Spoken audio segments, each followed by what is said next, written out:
আলামত স্পষ্ট। জামাত ইসলামী ক্ষমতায় আসবেই। জামাত ইসলামী কূটনৈতিকভাবে যে গুরুত্ব পাচ্ছে নজিরবিহীন। বাংলাদেশের ইতিহাসে not only for Jamaat Islami, অন্য কারো ক্ষেত্রে ঘটেছে কিনা আমার জানা নেই। এটা হাসিনার ক্ষেত্রে ঘটেছে কিনা, ভারতের সাথে সম্পর্কের ক্ষেত্রে, তাও আমার জানা নেই, আমি দেখিনি। আপনার দেখলে জানাবেন। দর্শক, আমিরে জামাত সহ জামাতের একটা প্রতিনিধি দল চীন সফরে গিয়েছে। এটা বিএনপির অনেক প্রতিনিধি দলও গিয়েছে, তারেক রহমানকে দাওয়াত দিয়েছে, যেতেই পারে। কিন্তু দেখেন, জামাতকে যেভাবে চীন টার্গেট করেছে, যেভাবে ধরেছে, কি করছে, আমিরে জামাত চীন সফরে যাওয়ার 3 দিন আগে থেকে চীনের রাষ্ট্রদূতের মনে হয় কোনো কাজকর্ম নাই, খাওয়া দাওয়া নাওয়া সব ছেড়ে দিয়ে আমিরে জামাতের সাথে প্রস্তুতি। মনে হয় যেন চীনের রাষ্ট্রদূত অ্যাজ ইফ যে আমিরে জামাতের ব্যাগ গুছিয়ে দিয়েছেন। যাওয়ার আগে সংবর্ধনা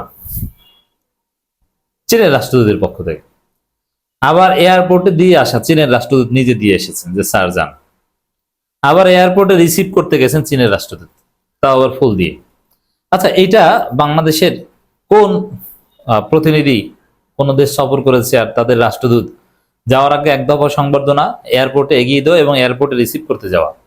এয়ারপোর্টে রিসিভ করতে যায় তো দলীয় নেতাকর্মীরা, রাষ্ট্রদূত যায় আমি দেখিনি ভাই, দেখলে আপনি একটু জানান যে অমুক সময় দেখেছি। এই যে চীনের রাষ্ট্রদূতের যে এই কাণ্ড, নজিরবিহীন কাণ্ড, এটা প্রমাণ করে যে জামাত ইসলামীকে চীন আস্থায় রাখতে চায় এবং চীন মনে করছে যে টুডে আর টুমরো জামাত ইসলামী ক্ষমতায় আসবেই। অতএব বাংলাদেশে চীনের যে এজেন্ডা, ইন্ডিয়ান হেজিমনি রুখে দেওয়া, তাদের হাইয়েস্ট ইন্টারেস্ট গেইন করা, এটার জন্য জামাতকে লাগবে, জামাতকে ক্ষমতায় আনতে হবে বা জামাত ক্ষমতায় যাবে। অতএব তাদের সাথে তারা যেন আবার প্রো ইউএস বা অন্য কিছু না হয়ে যায়, তারা যেন ওই কথিত ইন্দো প্যাসিফিক স্ট্র্যাটেজি বা ওগুলোর খপ করে না পারে, কোয়াড অমুক তমুক না করে, তারা যেন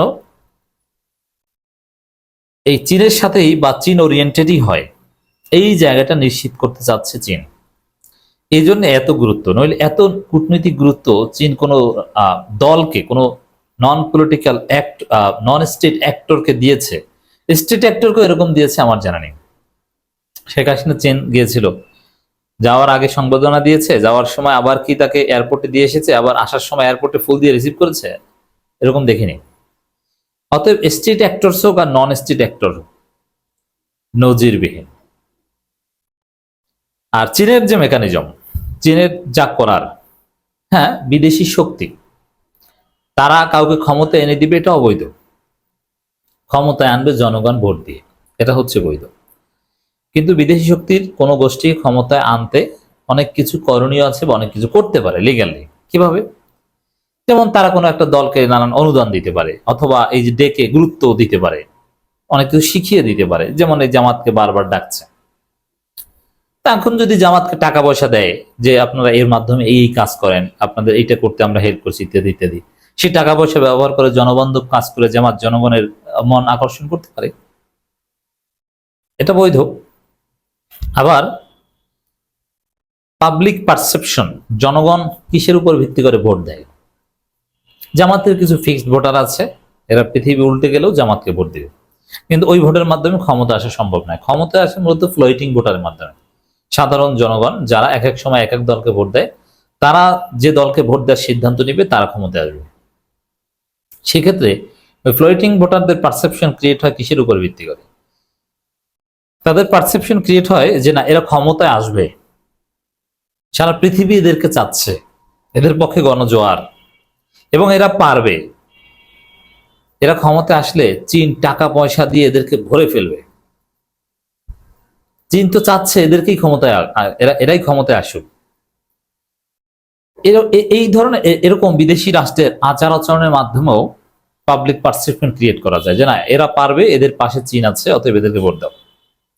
এভাবেও কিন্তু জামাতকে ক্ষমতায় আনতে চীন যে আচার আচরণগুলো করছে, এগুলো ভূমিকা রাখতে পারে। এছাড়া বাংলাদেশের মানুষ প্রচন্ড ভারত বিরোধী। এখন মনে করতে পারে যে না, জামাতের হাতে দেশ নিরাপদ, ভারতের আধিপত্যবাদ আর বাংলাদেশে আসবে না, ইন্ডিয়ান হেজিমনি বাংলাদেশে আসবে না। কিভাবে ঠেকাবে জামাত? জামাত কি পারবে দেশ চালাতে? বাংলাদেশের 3 দেশ থেকে বেষ্টিত ভারত না। এখন চীন বুঝিয়ে দিচ্ছে যে অবশ্যই পারবে, চীন আছে, চীন জামাতকে হেল্প করবে। চীন আহ ভারতকে কি করে দেখেন না, অরুণাচল বিভিন্ন জায়গায় ভারতের সীমান্তের ভিতরে ঢুকে থাপড়িয়ে লাথি দিয়ে পাহাড়ের উপর থেকে ভারতের সেনাবাহিনীকে ফেলে দেয়, তারপরে ওরা চলে যায়, লঙ্গি টঙ্গি খুলে ফেলে, তারপরে ল্যাংটা করে ওরা নিয়ে যায়, কিন্তু চীনকে কিচ্ছু করতে পারে না। তো সেই চীন যদি জামাতের সাথে থাকে, জামাতকে যদি সমর্থন দেয় পাকিস্তান আর পার্শ্ববর্তী রাষ্ট্রগুলো, তখন ভারত ওইসব দাদাগিরি আর চলবে না। তো এই জায়গাটাও চীনের এই আচরণ এভাবে ভূমিকা রাখছে, জামাত ক্ষমতা আসবে বা পাবলিক পারসেপশন ক্রিয়েট করতে, এগুলো জনগণকে জানতে দেবে।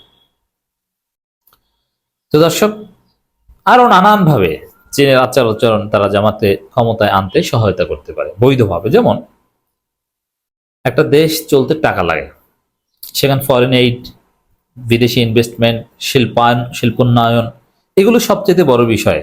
মানে এগুলো বর্তমান পৃথিবীর অডেল টাকা আছে বা দিতে পারে শুধুমাত্র চীন, আর কেউ দিতে পারে না। আমেরিকার পকেট থেকে টাকা বের হয় না, নাই।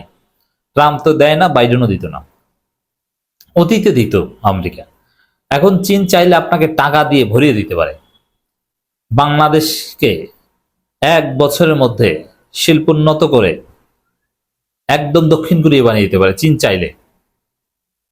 এখন সেই চীন যদি জামাতের পাশে ভাবে থাকে, তাহলে বাংলাদেশ জামাতের হাত ধরেই দক্ষিণ কোরিয়া হওয়া সম্ভব। এটা যদি জামাত এভাবে মার্কেটিং করতে পারে, বোঝাতে পারে দিস ইজ রিয়ালিটি, তাহলে ক্ষমতা আসতে জামাত এক ধাপ এগিয়ে যেতে পারে। তো চীন যেভাবে নজিরবিহীন গুরুত্ব দিচ্ছে কূটনৈতিকভাবে জামাতকে, তার বার্তা এটাই। দর্শক, আমিরে জামাত ডাক্তার শফিকুর রহমানের নেতৃত্বে 8 সদস্য বিশিষ্ট একটি প্রতিনিধি দল চীন সফর শেষে 15 জুলাই রাতে দেশে ফিরছেন।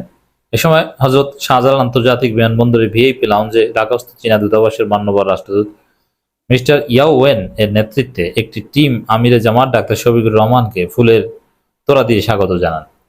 শুধু চীনের রাষ্ট্রদূত একা না, একটা টিম আরো ছিল চীনের কর্মকর্তারা।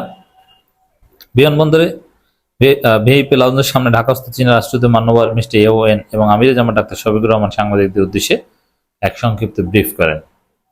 জামাত নেতৃবৃন্দের মধ্যে উপস্থিত ছিলেন সংগঠনের নায়েব আমির সাবেক MP doctor Syed Abdullah Mohammad Taher, secretary general সাবেক এমপি অধ্যাপক মিয়া গোলাম পরোয়ার, সহকারী সেক্রেটারি জেনারেল মাওলানা এটিএম মাসুম, মাওলানা রফিকুল ইসলাম খান, মোয়াজ্জেম হোসেন হেলাল, এহসান মাহমুদ জুবায়ের, কেন্দ্রীয় নির্বাহী পরিষদ সদস্য অধ্যক্ষ মোহাম্মদ শাহাবুদ্দিন, কেন্দ্রীয় নির্বাহী পরিষদ সদস্য ঢাকা মহানগর উত্তরের আমির সেলিম উদ্দিন আরো ছিলেন। কি বলেছেন কি, এগুলো ডিটেল জামাতের প্রেস রিলিজে জানায়নি, সেটা ইম্পর্টেন্টও না, কিন্তু যে গুরুত্ব দিল, এই যে দফায় দফায় দফায় দফায় আমিরে জামাত যেখানে, চীনের রাষ্ট্রদূত সেখানে। চীন মনে হয় আমিরে জামাতকে বা জামাতকে কবুল করে ফেলেছে, পছন্দ করে ফেলেছে। তো চীনের পছন্দ করাটা জামাতের ক্ষমতা যাওয়ার কারণ হবে।